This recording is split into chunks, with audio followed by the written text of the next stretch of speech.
Welcome to another episode of Home Sweet Home. My name is Rod McCall. And I'm Scott Nichols.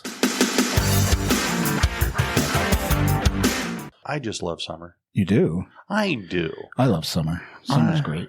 I mean, I know you got the added heat. It is Texas, and it is hot outside today.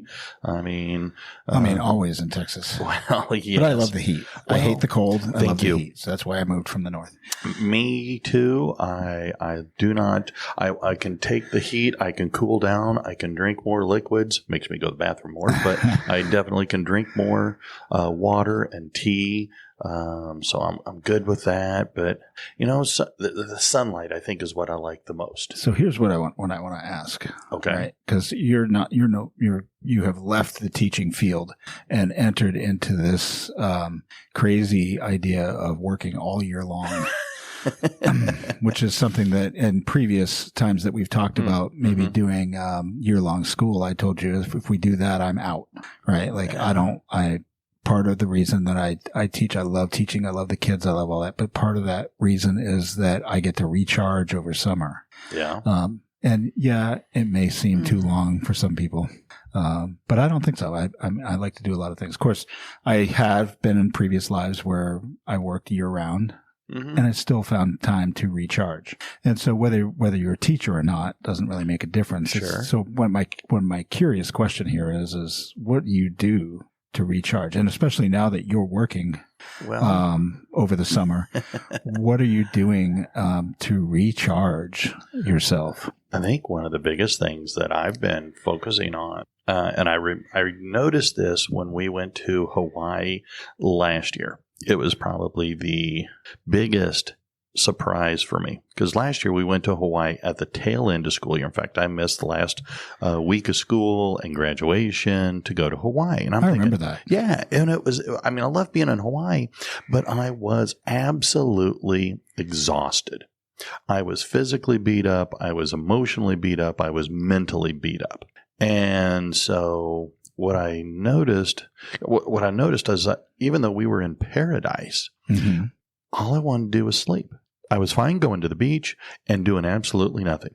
In fact, there were times where I'm going, you know what? I'll just stay here on the ship. I'll go find me a place out up on deck. I'll have my book, and I'm good just doing absolutely nothing. If I fall asleep, so be it. So right. I guess what I'm saying all this is that rest is what I like to do. Sleep late. That's what I've been doing. Yeah. Taking naps when times afford itself, taking a slower approach. And so that way I kind of rest both physically and mentally. Yeah. No, that's awesome, right? Like yeah. I can definitely identify with the sleeping late. I did that this morning. And when I talk about sleeping late, typically my day, certainly during the school year, is I'm up at 4 a.m. Okay. So if I sleep until 6:30 or 7, that's late for me. Yeah. And I love it. Oh. But I still have plenty of day, so that's nice. I like to do some exercise. I like to get outside. A couple of years ago, I bought a bicycle. Yeah. And I don't get out on it enough, but when I can, I'd like to go do like a 10-mile ride. Ooh. That's just a lot of fun.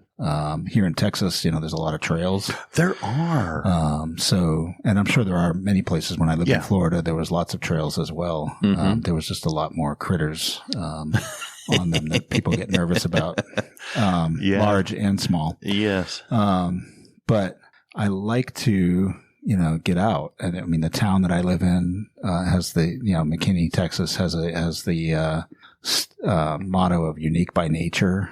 So there's lots of nature trails that I love. That's one of the things I love about that city, as opposed to the towns around it. So it's just very, very much refreshing to get outside as much as you can.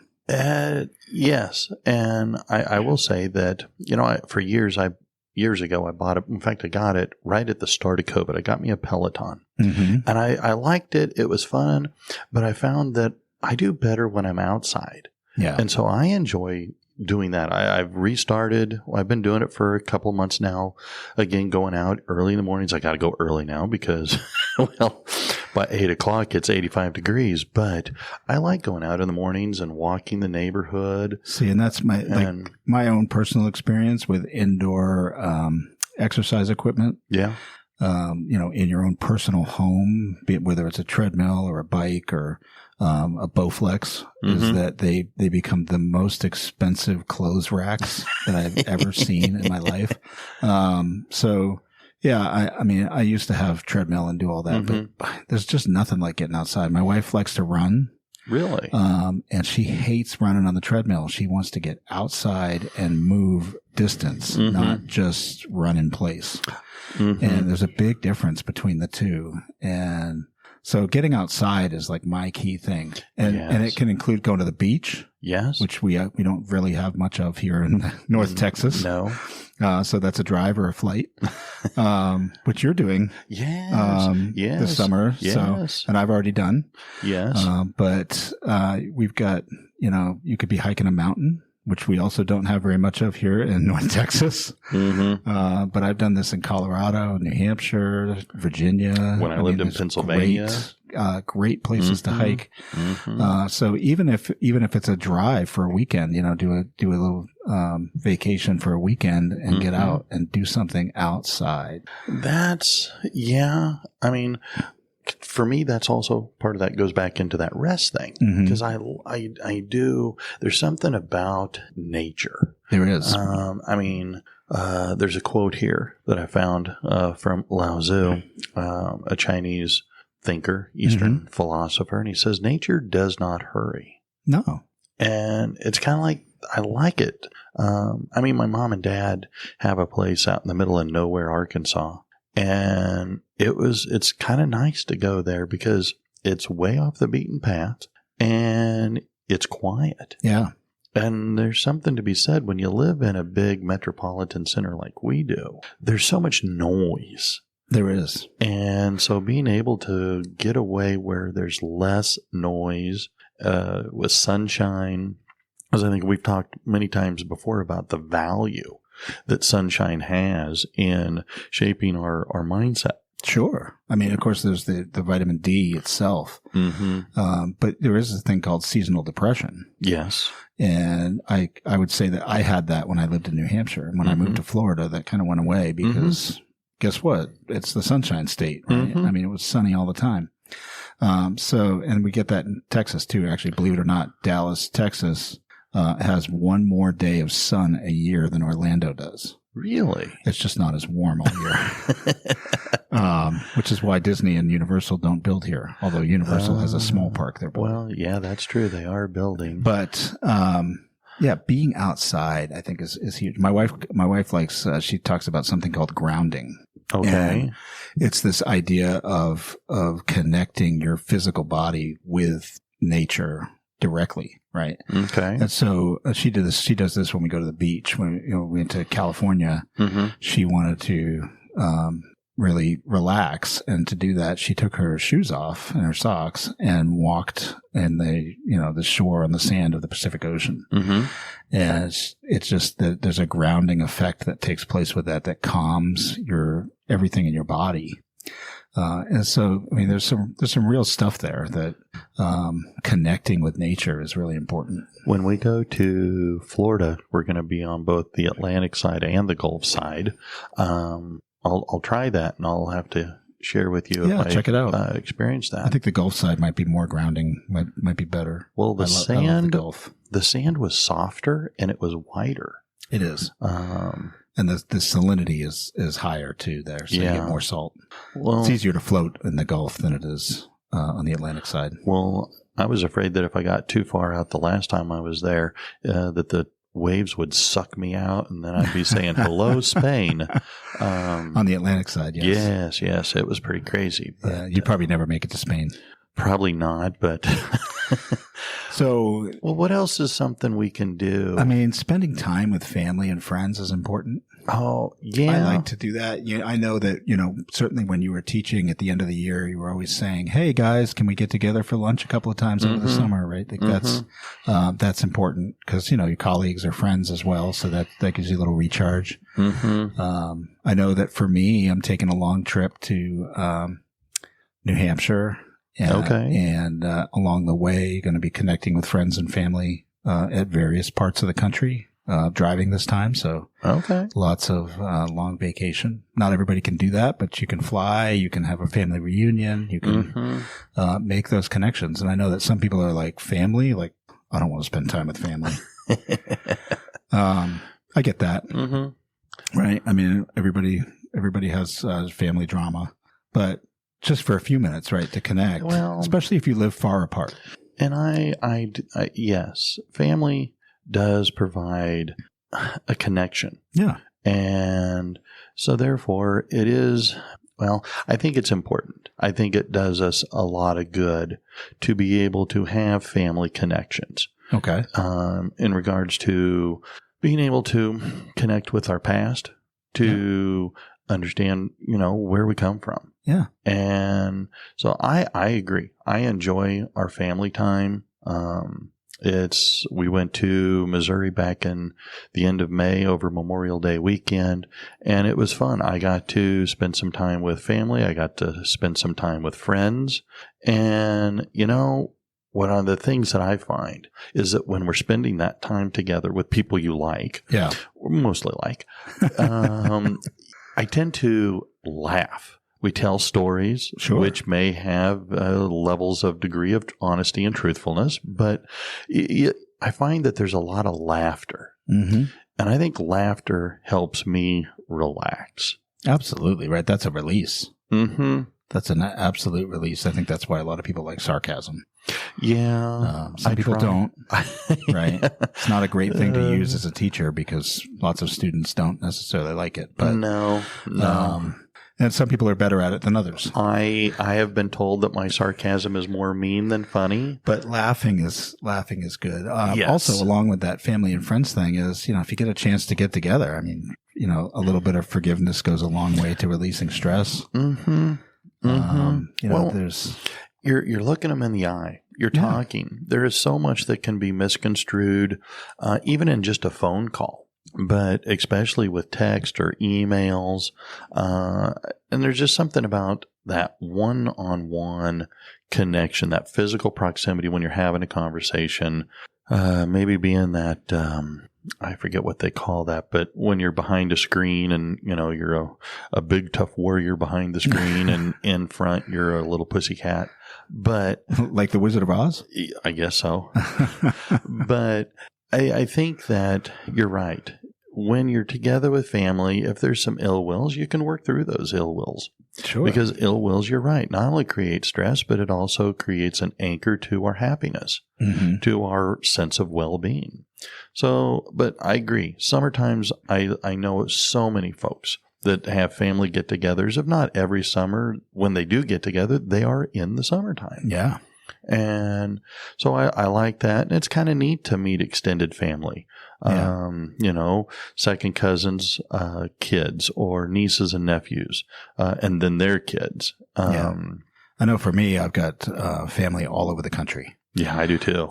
West Coast to East Coast, North to South, everywhere. And so if I'm in the area and I can get together with them, I will try to do so. So it's always a good connection. Always a good connection. I think that one of the things that I do a lot of, starting in the spring, really, when things start getting warmer and I start getting a little bit more energized because the sun's out a little more often and we stop having ice and rain and more daylight. Although we get more rain here, but one of the things I like to do is to clean up. What do you mean? Just my junk. Okay. Right? Like over the winter and over the work year of fall to winter to spring, like I just stack up a lot of junk. Okay. Yeah. In my bedroom, in my kitchen, in my study, in the garage, all over the place. And I find it relaxing to just kind of go through that and throw stuff away. You know, you say that, but, or as you say that, I should say, I'm thinking, okay, that's actually when we do. We'll clean out the garage. Yeah. We recently consolidated some stuff from a big storage shed to a smaller storage shed. Yeah. And Save a little money.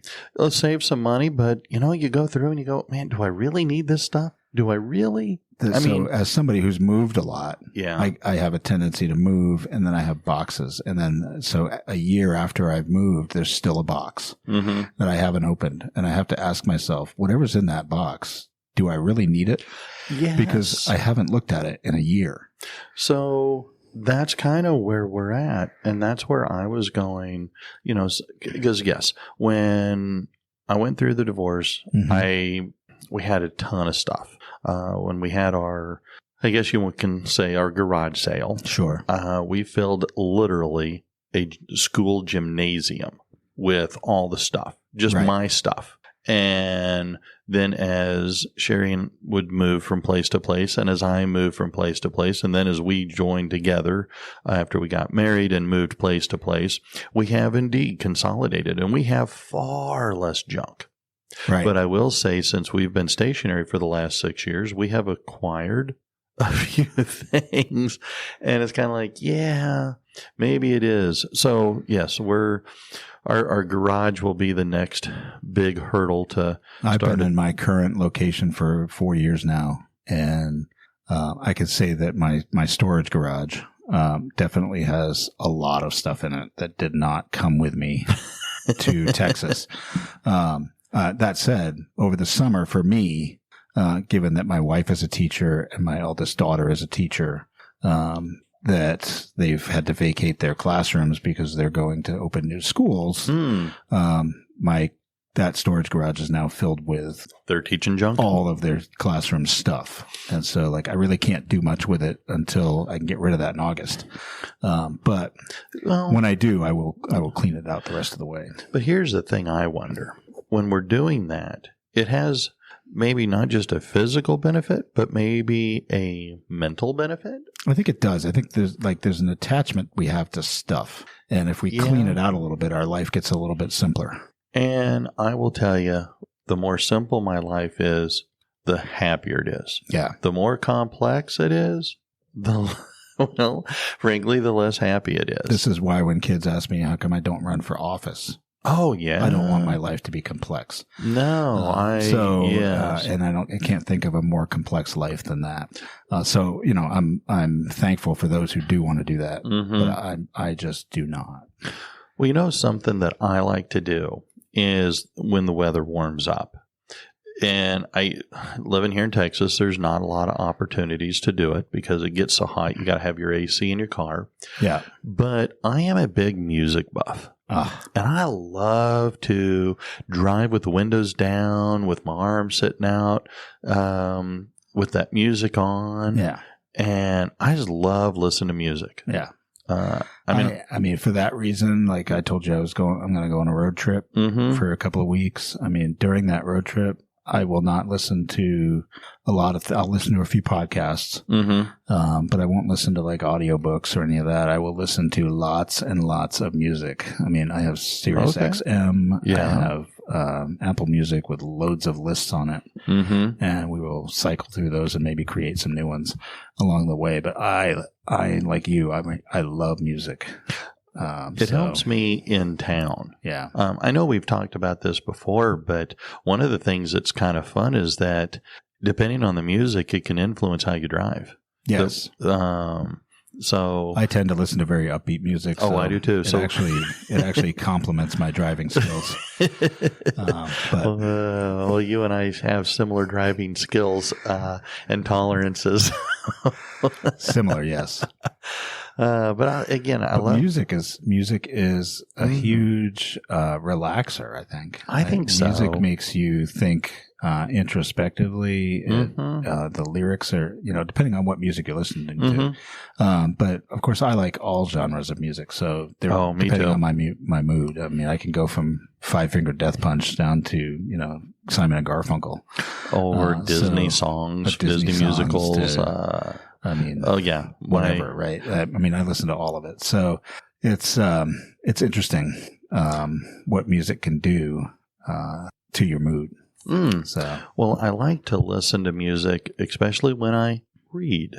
In fact, that's my you listen while you read. I do. It's background. I cannot listen to. I can't have the TV on with the TV Sure. show because I'll watch the show instead of read. Sure. When I try and read, excuse me. When I try and read with just total silence, Yeah. I get very distracted by all the noises. Right. The noises of the house, the noises of the neighborhood. So with a little bit of music on in the background, it helps kind of quiet my mind so that I listen, but I love to read. Yeah. I mean, I'm reading all kinds of books. I feel like I've got like 5 books going. Wow. Well, I read a chapter here and then I go to something else and then somebody else says, hey, you got to read this. And, so you definitely have ADHD with reading. I feel like it. Yeah. 'Cause I read, but I get distracted a lot. Sure. Sometimes it's just all the crud going on at the house. Sometimes I find I need to leave the house. So now I'll read 2 or 3 books at a time, but I have to read, I read like 1 at night. I change to 1 in the morning. I've got, about, usually doing a novel and then maybe an informational text of some sort, historical or something, and then one related to work. But I read them at different times of the day, so it's kind of compartmentalized. Of course, right now I'm only reading 1 book. And at the current time, I'm reading Gods and Generals by Jeff Sharma. Ooh, yes. Great book, history, but also novel. It's very nice. I've read several books by him, and his son has taken up historical writings, and so I've enjoyed his son's too. But reading for me is fun. Yes. It allows me. I like reading. Reading is very relaxing, and it goes along with this idea of just having some alone time. Mm-hmm. Right? Getting yourself to a place where you can center yourself and just kind of be alone, right? And have some of your own thoughts. I know my wife likes this. She likes to get up in the morning on a daily basis, and we live in a small space, so I give her 1 room and I stay in the other one, and it actually works out because we both want to have this quiet time in the morning where we're alone. I do some reading. She does some reading. It just gives us a little bit of space, and but doing that over the summer is great. Like I tend to read a little bit more over the summer because I have a lot of time. But taking that book, combining it with the quiet time and maybe the beach, that's like a trifecta, right? Oh. Where you can center yourself, ground yourself, read a book, be alone, listen to music. I mean, I can't stress enough that vacation is important. Well, let me ask you this. 1, yes, I totally agree with vacation. Get away from all the crap in your day-to-day We're way routine. too busy in this country. But when you are reading, do you like to read a physical copy or from a Kindle or an ebook? I read physical copies, yeah. Well, the reason why I ask, because yes, I'm a big physical. I cannot read very well off a screen. I mean, I have journal articles, professional journal articles that. I mean, I got myself some blue light glasses, so I can. Oh, really? But I just unless I'm on a plane, maybe on a plane, I might read from a digital device because it's easier to carry. Okay. But otherwise, it's just I just can't. Well, the reason why I ask is because one of the things that is beneficial to us is taking a break from our screens. And whether it's a TV, but more specifically, our laptops, our computers. Most every job anymore, or a large percentage of jobs, have us working on a computer screen. Right. And so part of recalibration that you can do during the summertime is taking a break from all of our technology, from our cell phones and the like. And I have to say that it's hard for me to do that. I agree. Because I like to play games on my phone. But at the same time, I do it. One of the things that I enjoyed about going to my parents was that they were in cell phone hell. Mm-hmm. And they didn't have good cell service, no internet. And so you were kind of cut off, forced technology shutdown. That brings me into digital withdrawal. If I'm forced into it, it's a problem. If I voluntarily do it, it's a little easier. Well, true. But still, however it occurs, that's kind of a good thing. Yeah. And so if we're going to talk about our summer recharge, well, should we throw in something about not having so much time addicted to our electronic devices? Oh, I think so. I think definitely cutting back on that. I think if there's certain activities that you can do that will automatically kind of bring you back from that, right? Like reading a physical book. Mm-hmm. You just don't necessarily have time to be looking at your device if you're reading a physical book somewhere. Well, if you're riding a bike, it's a little bit more difficult, right? To be surfing the socials. Mm-hmm. So, distracting yourself with some activities that are less digital friendly is one way to make that happen. But I think that, a lot of people go on these digital fasts where they pull themselves back from the socials or whatever to try to do that. Or, I keep work email on my phone. A lot of people do not. Mm-hmm. I get that. It doesn't bother me. I don't spend lots of time on it. But, separating your personal device from work as far as what's on there can help. But I think that the digital stuff has just taken over our lives. And I long for the 80s when I used to, as a kid, would just get on my BMX bike and disappear for the entire day, and nobody knew where I was or what I was doing, and I didn't look up anything to find out, is that thing dangerous? Mm-hmm. You just did stuff. You did. And, I sometimes, when you talk about alone time, what do you do with your alone time? Well, if your alone time is being on social media, are you really alone? Is that really a rest and recharge? Or is it more of a occupy because you don't know what else to do with your time? It's interesting because there can be too much alone time too, right? Mm-hmm. I know that, over COVID, I think I don't know the statistics specifically, but I believe that the suicide rate went up. Oh, it did. Probably hard to tell because they probably classified some of it as COVID. Oh, yeah. But we were all isolated, right? And we were isolated to the point where we kind of forced on social media to be not isolated, which we only discovered, I think, makes us even more isolated because I don't know if you've noticed on social media, but everybody has outrageous opinions that they never share face to face. Really? So, it's easy for somebody to get on social media and just absolutely criticize and judge everybody else. Mm-hmm. And so a lot of what you see is just smashing other people, and it can be really depressing.